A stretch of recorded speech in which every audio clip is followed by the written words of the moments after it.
प्यारे श्रोताओं, आज हम आपको सुनाने वाले हैं शिव पुराण महात्म्य का 5वां और 6ठा अध्याय।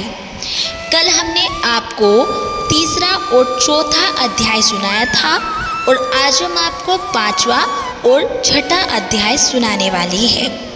यदि आप सावन के महीने में शिव पुराण पढ़ते हैं या सुनते हैं तो इससे भगवान शिव बहुत ही ज़्यादा प्रसन्न हो जाते हैं और आपकी हर मनोकामना पूर्ण करते हैं। आप सभी को पता होगा कि सावन का महीना चल रहा है और आज सावन का तीसरा दिन है। तो आज शिव पुराण के हम आपको 5वां और 6ठा अध्याय सुनाने वाले हैं।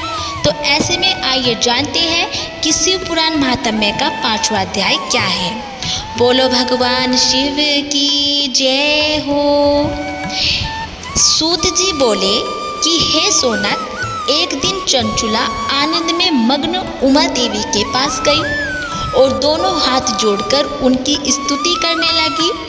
और चंचुला बोली कि हे गिरिराज नंदिनी स्कंद माता उमा, आप सभी मनुष्य एवं देवताओं द्वारा पूज्य तथा समस्त सुखों को देने वाली है और आप शंभुप्रिया है। आप ही सगुणा और निर्गुणा है। हे सच्चिदानंद स्वरूपिणी, आप ही प्रकृति की पोषक है। हे माता, आप ही संसार की सृष्टि, पालन और संहार करने वाली है। आप ही ब्रह्मा, विष्णु और महेश को उत्तम प्रतिष्ठा देने वाली परम शक्ति है। सूत जी बोले कि हे सोनक, सद्गति प्राप्त चंचुला इस प्रकार देवी की स्तुति कर शांत हो गई और उसकी आंखों में प्रेम के आंसू उमड़ आए। तब शंकर प्रिया भक्त वत्सला उमा देवी ने बड़े प्रेम से चंचुला को चुप कराते हुए कहा कि हे सखी चंचुला, मैं तुम्हारी स्तुति से प्रसन्न हूँ। बोलो क्या वर मांगती हो। चंचुला बोली कि हे गिरिराज कुमारी, मेरे पति बिंदुग इस समय कहाँ है और उनकी कैसी गति हुई है, मुझे बताइए और कुछ ऐसा उपाय कीजिए ताकि हम फिर से मिल सके। हे महादेवी, मेरे पति एक शूद्र जाति वेश्या के प्रति आसक्त थे और पाप में ही डूबे रहते थे। गिरजा कुमारी बोली कि बेटी, तुम्हारा पति बिंदुक बड़ा पापी था और उसका अंत बड़ा भयानक हुआ है।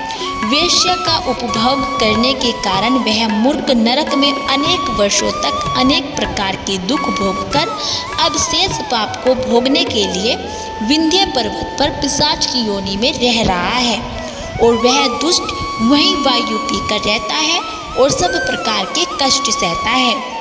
सूत जी कहते हैं कि सोनक, गौरी देवी की यह बात सुनकर चंचुला अत्यंत दुखी हो गई और फिर मन को किसी तरह स्थिर करती हुई दुखी हृदय से माँ गौरी से उसने एक बार फिर पूछा कि हे माँ देवी, मुझ पर कृपा कीजिए और मेरे पति का अब उद्धार कर दीजिए। कृपा करके मुझे वह उपाय बताइए जिससे मेरे पति को उत्तम गति प्राप्त हो सके। गौरा देवी ने कहा कि यदि तुम्हारा पति बिंदुक शिव पुराण की पुण्यमयी उत्तम कथा को सुने तो वह इस दुर्गति को पार करके उत्तम गति का भागी हो सकता है। अमृत के समान मधुर गौरी देवी का यह वचन सुनकर चंचुला ने दोनों हाथ जोड़कर मस्तक झुकाकर उन्हें बारंबार प्रणाम किया तथा प्रार्थना की कि मेरे पति को शिव पुराण सुनाने की व्यवस्था कीजिए। ब्राह्मण पत्नी चंचुला के बार बार प्रार्थना करने पर शिवप्रिया गौरी देवी ने भगवान शिव की महिमा का गान करने वाले गंधर्व राज तुम्भरो को बुलाकर कहा कि तुम्भरो, तुम्हारी भगवान शिव में प्रीति है और तुम मेरे मन की सभी बातें जानकर मेरे कार्य को सिद्ध करते हो। तुम मेरी इस सखी के साथ विंध्य पर जाओ और वहाँ एक महाघोर और भयंकर पिशाच रहता है और पूर्व जन्म में वह पिशाच बिंदुक नामक ब्राह्मण मेरी इस सखी चंचुला का पति था और वह वेश्यागामी हो गया था। उसने स्नान, संध्या आदि नित्य कर्म छोड़ दिए थे और क्रोध के कारण उसकी बुद्धि भ्रष्ट हो गई थी। दुर्जनों से उसकी मित्रता तथा सज्जनों से द्वेष बढ़ गया था और वह अस्त्र शस्त्र में हिंसा करता था, लोगों को सताता और उनके घरों में आग लगा देता था। चांडालों से दोस्ती करता, वह रोज वेश्या के पास जाता था। पत्नी को त्याग कर दुष्ट लोगों से दोस्ती कर रखी थी और उन्हीं के संपर्क में रहता था। वह मृत्यु तक दुराचार में फंसा रहा और मृत्यु के बाद उसे पापियों के भोग स्थान यमपुर ले जाया गया और वहां घोर नरकों को सहकर इस समय वह विंध्य पर्वत पर पिशाच बनकर रह रहा है और पापों का फल भोग रहा है। तुम उसके सामने परम पुण्यमयी पापी का नाश करने वाली शिव पुराण की दिव्य कथा का प्रवचन करो और इस कथा को सुनने से उसका हृदय सभी पापों से मुक्त होकर शुद्ध हो जाएगा और वह प्रेत योनि से मुक्त हो जाएगा और दुर्गति से मुक्त होने पर उस बिंदुक नामक पिशाच को विमान पर बिठाकर तुम भगवान शिव के पास ले जाना। सूत जी कहते हैं कि हे सोनक, माँ उमा का आदेश पाकर गंधर्वराज तुम्बरो प्रसन्नता पूर्वक अपने भाग्य की सराहना करते हुए चंचुला को साथ लेकर विमान से पिशाच के निवास स्थान विंध्य पर्वत पर गया और वहां पहुंचकर उसने उस विकराल आकृति वाले पिशाच को देखा और उसका शरीर विशाल था, यानी कि बहुत बड़ा था और उसकी ठोड़ी बड़ी थी और वह कभी हंसता तो कभी रोता और कभी उछलता था। और महाबली तुम्बरो ने विदुंग नामक पिशाच को पासों से बांध लिया और उसके पश्चात तुम्बरो ने शिव पुराण की कथा बाँचने के लिए स्थान तलाश कर मंडप की रचना की और शीघ्र ही इस बात का पता लोगों को चल गया कि यह एक पिशाच के उद्धार हेतु देवी पार्वती की आज्ञा से तुम्बरो शिव पुराण की अमृत कथा सुनाने विंध्य पर्वत पर आया है। और उस कथा को सुनने के लोभ से बहुत से देव ऋषि वहां पहुंच गए और सभी को आदरपूर्वक स्थान दिया गया और पिशाच बिंदुक के पासों में बांधकर आसन पर बिठाया गया। और तब तुम्बरो ने परम उत्तम शिव पुराण की अमृत कथा का गान शुरू किया और उसने पहले विदेश्वर संहिता से लेकर 7वीं वायु संहिता का शिव पुराण की कथा का स्पष्ट वर्णन किया और 7 संहिताओं सहित शिव पुराण को सुनकर सभी श्रोता कृतार्थ हो गए और परम पुण्यमय शिव पुराण को सुनकर पिशाच सभी पापों से मुक्त हो गया और उसने पिशाच शरीर का त्याग कर दिया और शीघ्र ही उसका रूप दिव्य हो गया और उसका शरीर गौर वर्ण का हो गया और शरीर पर श्वेत वस्त्र एवं पुरुषों के आभूषण आ गए। इस प्रकार दिव्य देहधारी होकर बिंदुक अपनी पत्नी चंचुला के साथ स्वामी भगवान शिव का गुणगान करने लगा और उसे इस दिव्य रूप में देखकर सभी को बहुत आश्चर्य हुआ और उसका मन परम आनंद से परिपूर्ण हो गया और सभी भगवान महेश्वर के अद्भुत चरित्र को सुनकर कृतार्थ हो गए और उनका यशोगान करते हुए अपने अपने धाम को चले गए।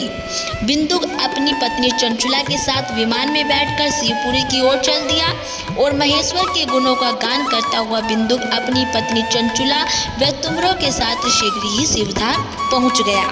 भगवान शिव व देवी पार्वती ने उसे अपना पार्षद बना लिया और दोनों पति पत्नी सुखपूर्वक भगवान महेश्वर एवं देवी गौरी के श्री चरणों में अविचल निवास पाकर धन्य हो गए।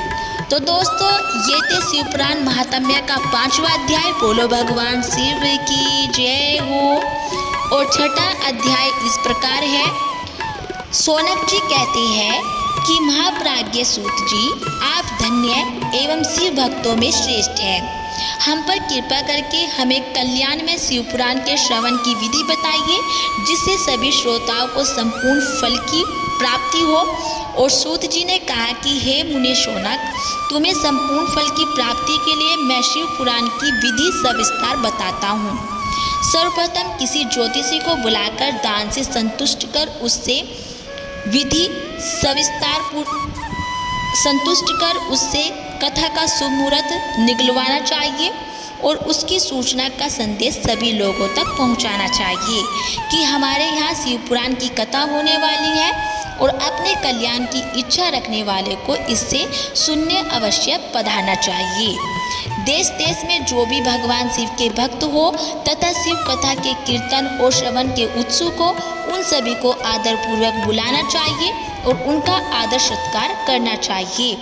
शिव पुराण सुनने के लिए मंदिर, तीर्थ, वन प्रांत अथवा घर में ही उत्तम स्थान का निर्माण करना चाहिए और केले के खंभों से सुशोभित कथा मंडप तैयार कराएं और उसे सब ओर से फल, पुष्प और सुंदर चंदोवे से अलंकृत करना चाहिए और चारों कोनों पर ध्वज लगाकर उसे विभिन्न सामग्री से सुशोभित करें। भगवान शंकर के लिए भक्तिपूर्वक दिव्य आसन का निर्माण करना चाहिए तथा कथावाचक के लिए भी दिव्य आसन का निर्माण करना चाहिए। नियम पूर्वक कथा सुनने वालों के लिए भी सुयोग्य आसन की व्यवस्था करें तथा अन्य लोगों के बैठने की व्यवस्था करें और कथा बाँचने वाले विद्वान के प्रति कभी बुरी भावना न रखें।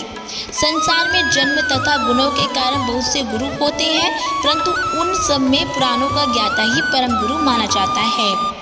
पुराण वेत्ता पवित्र, शांत, साधु, ईर्ष्या पर विजय प्राप्त करने वाला और दयालु होना चाहिए। ऐसे गुणी मनुष्य को इस पुण्यमयी कथा को बाँचना चाहिए और सूर्योदय से 3:30 पहर तक इसे बाँचने का उपयुक्त समय है और मध्याह्न काल में 2 घड़ी तक कथा बंद रखनी चाहिए ताकि लोग मलमूत्र का त्याग कर सके। जिस दिन से कथा शुरू हो रही है उससे एक दिन पहले व्रत ग्रहण करें और कथा के दिनों में प्रातःकाल का नित्य कर्म संक्षेप में कर लेना चाहिए। वक्ता के पास उसकी सहायता हेतु एक विद्वान व्यक्ति को बैठना चाहिए जो कि सब प्रकार के संशयों को दूर कर लोगों को समझाने में कुशल हो और कथा में आने वाली विघ्नों को दूर करने के लिए सर्वप्रथम गणेश जी का पूजन करना चाहिए। भगवान शिव व शिव पुराण की भक्ति भाव से पूजा करें और तत्पश्चात श्रोता तन मन से शुद्ध होकर आदरपूर्वक शिव पुराण की कथा सुने। जो वक्ता और श्रोता अनेक प्रकार के कर्मों से भटक रहे हो, काम आदि 6 विकारों से युक्त हो, वे पुण्य के भागी नहीं हो सकते। जो मनुष्य अपनी सभी चिंताओं को भूलकर कथा में मन लगाते हैं, उनकी शुद्ध बुद्धि मनुष्य को उत्तम फल की प्राप्ति होती है। बोलो भगवान शिव की जय हो।